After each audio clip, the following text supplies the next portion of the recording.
بسم الله الرحمن الرحيم. وجئتك من سبأ بنبأ يقين. أتاكم أمداد أهل اليمن. اليمن أخرج جرير بن عبد الله البجلي. اليمن أخرجت أبو بكر عبد الرزاق الصنعاني. اليمن أخرجت أحمد بن منصور الرمادي. اليمن أخرجت إمام الشافعي. اليمن أخرجت أمير الصنعاني. اليمن أخرجت قارئ القرآن. لقد أوتيت مزمار من مزامير آل داود. وهكذا أيضا البخاري. وهكذا أيضا يحيى بن معين. الدنيا يتقدمهم الإمام أحمد بن حنبل رحمة الله عليه، وكذلك الشوكاني، وكذلك ابن الوزير. وفي عصرنا هذا الإمام المحدث ابن هادي الوادعي وغيرهم من أهل العلم الذين أخرجتهم اليمن. ولا تزال اليمن زاخرة يا أهل العلم، وهكذا لا يزال تاريخ اليمن زاخرا وحافلا بالعلم والفقه والحكمة والسكينة والوقار والتواضع. سلام والله لأهل اليمن، وعذرا والله لليمن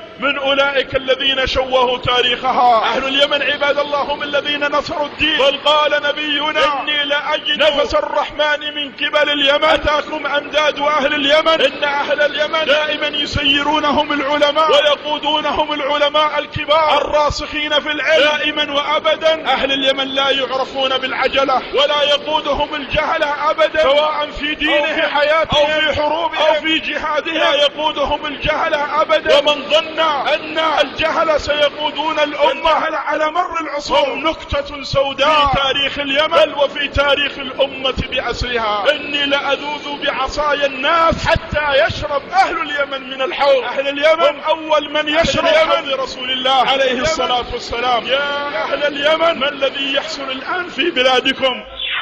ماذا يقولون يا ترى؟ إنهم يقولون إن جنوب اليمن ليست من اليمن، بل يسمون الجنوب العربي. يقولون نحن لسنا بيمنيين. أقول لهم أف لكم وبعدا لكم وتبا لكم يا من يقول أن جنوب اليمن ليس من اليمن. أما سمعت من وفود الحضرمية يخرج من حضرموت يذهبون إلى رسول الله ويقولون جيناك من أرض اليمن؟ أما أرسل نبينا أبا موسى الأشعري إلى عدن وإلى أبين، ثم يأتي أولئك الشيوعيون وأولئك الجهل ويقولون أن الجنوب اسمه الجنوب العربي. لسنا بيمنيين. تبا لكم وكرات وعشرات وكرات أن تخرجوا جنوب اليمن من هذه الفضائل ومن هذه المكارم من أجل دنيا، من أجل المستنقعات، ومن أجل طمع الدنيا.